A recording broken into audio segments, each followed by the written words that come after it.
An International Raceway after the final event of NASCAR's regular season, if you will, the Chevy Rock and Roll 400. Dale Earnhardt Jr. with a solid fourth place finish today, and he's in the chase, Shannon. That's right, Alan. It was a great run for the 88 team. You guys led some laps, had a very strong car. How much momentum does that give you going into these next 10 races? Well, we run like we thought we'd run. We led some laps and we fell off near the end of the race, though. About lap 100, it kind of fell off a little bit, and we got tight in the center, and we didn't have anything for the leaders. But we always run good when we come here, so we got what we expected. All right, things did get a little exciting out there between you and the 18. Just talk me through what happened.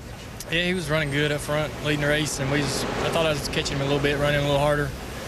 And I got up under him a couple times. He wasn't going to let me have it, so I was going to move up the track and get a little closer to him, try to free my car up. And we got down into one and locked the left front up and slid into him, so just wrecked him. So it's just it's a bad deal for him, but those things happen.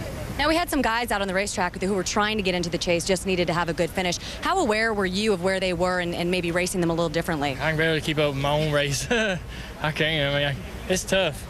I want more information than I get, but it's hard to, get that kind of information, whatever you want to hear and whatever. But I knew Matt was. I didn't know how close Matt was. I knew he was tore up, and I didn't know what was wrong with his car or how bad he was falling back or whether he was in jeopardy even not making it. I didn't know. I couldn't tell who was doing what.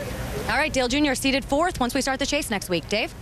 And Carl Edwards will be seated second, although it was a very long day to get to this point today. Talk about it, Carl.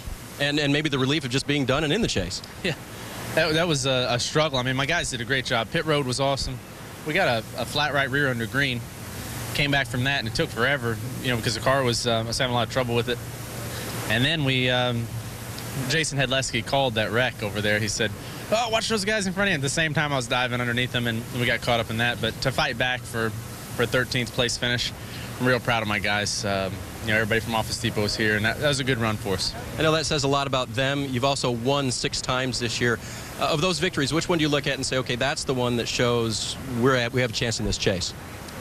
Well, I don't know. The mile-and-a-half wins, obviously those races are going to be real key for the chase. But Bristol was real cool because we qualified on the pole. The pit crew was on their game, all night. Had a real hard battle at the end and won the race. So I think those are the kind of races that really show you what your team's made of. So hopefully we can have a lot more of those and have a great season. How excited are you to get into the chase and go for that championship? I'm ready for New Hampshire. It's going to be a lot of fun. 10 races, that's all we've gotten, and I just hope we're sticking around for pictures at Homestead. That'd be pretty cool. All right, Carl will be second seed. How about the first seed, Mike? Yeah, catching up with the #1 seed entering the chase, and that's Kyle Busch, but I wouldn't imagine this was the way you wanted to go into it. What happened early on with the 88? I'm not sure. I hadn't seen it, but, just tough racing, but, we had a good car overall. We were leading there, led some laps, and fell back a little bit there on a pit mistake on my part. Got too far in the box, and then fortunately we had a fast race car still even after we wrecked. So come back to a 15th. It was a pretty hard fought race there. You put this race behind you. You look ahead at the next 10 races. Is a championship within your sight? Do you see it? Can you envision this team taking that trophy home? Well, you can't envision anything. You can only hope for the best and do what you can to keep yourselves in the right positions at the right times. And so the only thing we can do is try to do what we've done all year long, and that's to, race hard and yet still mind what we're doing and trying to keep up front, keep those consistent finishes. If we can go for a win, great. If not, it's going to be top 5s and top 10s that get this deal done. And, to come back to a 15th with a tore-up race car like that, that's championship caliber right there. That'd be pretty good there in the chase, too. A lot of people, a lot of pundits out there boiling this down to a 2, maybe a 3-car chase with the 48. How do you see it developing? You never know. The 24 can come on. The 20's obviously been strong all year long. He's had some spurts, and so he can go on a winning tangent. But, we know the 11's going to be good, too. It's anybody's race, with the way the points are closed up now. It's all about whoever's the most consistent over the next 10 weeks. Kyle Busch has been incredible at times in 2008, Alan. Yes, he has, and he goes into the chase for the Sprint Cup with 8 wins under his belt. And it's going to be exciting. Before we turn our attention there, I want to wrap up today's race first. Rusty and Brad, some thoughts on performances or things that happened in today's race that stood out to you? Well, what stood out to me, Jimmy Johnson continues this role. I mean, he was just so strong throughout the day. He just looked great. And running that top lane of the racetrack all day, pretty well all day long he did. And they absolutely winning the race right there. Another thing that was pretty cool for me to see was Jeff Gordon struggled so bad all year long and has a pretty good run today and finishes 8th and gets himself locked into this thing. I thought for a point there, guys, he might be in so much trouble because these bad runs, he might fall out. Yeah, I agree with you. And, you know, Kevin Harvick had a strong race car today. He's been really consistent the past several races. It was good to see him run really strong today. And Tony Stewart, we've been waiting on him to get to victory lane. I think this is the 4th time this year he's finished 2nd and possibly could have won. That should add some flavor to the chase. So good, exciting race here at Richmond today. I think the thing that stood out to me about this Richmond race was the little things that these races turn on. The competition is so close now. That fraction of a second on pit road between Tony Stewart and Jimmy Johnson was enough to give Jimmy the track position and help him hold off Stewart to win this race. Before we talk some more about the chase, let's swing it upstairs. Doc, DJ, Andy? Guys, you heard Carl Edwards talk about the fact that this chase involves five 1.5-mile racetracks. 5 of the 10 races are 1.5-mile tracks, 3 on 1-mile tracks, and then you have Martinsville and Talladega. And let's handicap it a little bit. Who among the guys that are in the chase now do you think really should have an advantage on all those 1.5-mile tracks? I don't know about all of them, but how can you not say Kyle Busch is not the favorite? He's done everything. He's led this from the very beginning. And I know Jimmy Johnson is going really strong right now. He's the defending 2-time champion, and we can't put him out. Carl Edwards has had a great year, but until they show me they can outrun Kyle Busch week in and week out, then I've got to put him at the top. I look at it just a little bit different. I see this sport's about momentum. I mean, it really is. And now you see the momentum shifting in the 48 camp right here the last 2 weeks. And also, Jimmy Johnson has that trophy. He's the guy they got to take it away from, and I believe he's the guy really to beat. I know you're looking at Kyle Busch winning all these races, and he is leading the points going into this thing, but I still see it as Jimmy Johnson's the guy they have to beat to get it. You know, there's Jimmy Johnson, the 2-time defending champion. Yeah, Carl Edwards won at Las Vegas and at Texas on 1.5 miles, and Kyle won at Atlanta and Chicago. But this is the guy right here. Remember the chase a year ago? He won, what, 4 in a row and was just almost unbeatable. Yeah, I don't think there's any doubt that they've set this up to be a 3-team race right now. There are other guys, as we've talked, that can become a part of that, but they're going to have to show us that. When we go to Loudon next week, there's going to be Kyle Busch, Jimmy Johnson, and Carl Edwards that we're going to look at. And as you said, Andy, momentum is a great thing in this sport when you start getting it behind you. And there's still some time for some momentum shifts. I mean, the 24 could get hot. We heard Kyle Busch say that. 24 could be a guy. Tony Stewart's definitely got the potential, and there's still time for that momentum to shift in their direction. So we'll see. But I still say it's Jimmy Johnson.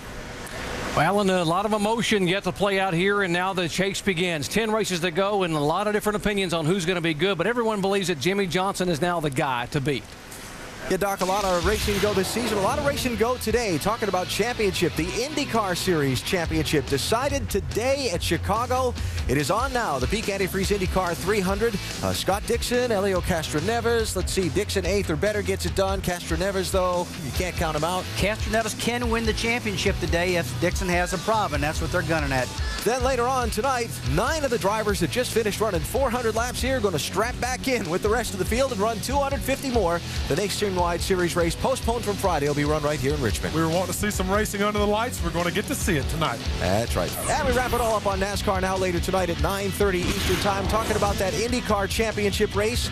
Scott Dixon, Helio Castroneves, separated by a mere 30 points going into the race, and Castroneves is leading the race right now. Boy, when you're running second, you want to be leading to get all the points you can. They're at lap 111 right now, and Castroneves leading. So that's the IndyCars over on ABC. And again, the Nationwide Series race tonight here at 6:30 Eastern Time, ESPN 2 from here in Richmond. Let's look ahead to New Hampshire next week. We had the race back there in June that was shortened by rain. Kurt Busch wound up winning it by playing a little strategy. But thinking back on that race and history at New Hampshire, is there someone that sticks in your mind that you really like to get this chase started well? Yeah, I really do. Kevin Harvick kind of is the guy that I'm looking at right now. He has won there before Allen. He always looks good. He said he was looking forward going back to New Hampshire.